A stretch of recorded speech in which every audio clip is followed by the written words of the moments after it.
பாஜக மற்றும் RSS அம்பேத்கரை போற்றினாலும் அவரது அரசியல் சிந்தனைகள் புறக்கணிக்கப்படுவதாக விசிக தலைவர் திருமாவளவன் தெரிவித்துள்ளார்.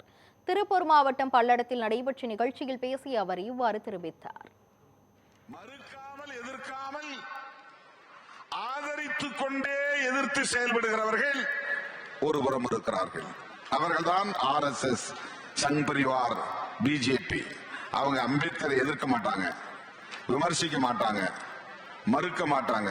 உங்களோட சேர்ந்து வந்து அம்பேத்கர் சிலைக்கு மாலை போடுவார்கள், அம்பேத்கர் ஜெயந்தி கொண்டாடுவார்கள், அம்பேத்கர் சிலையை தொட்டு வணங்குவார்கள், அவர் எழுதிய அரசமைப்பு சட்டத்தையும் தொட்டு வணங்குவார்கள். அவரை போல் ஒரு தலைவர் இல்லை என்றும் பாராட்டுவார்கள். ஆனால் அவருடைய அரசியலை முற்றாக காலி செய்யும் வேலையை செய்வார்கள்.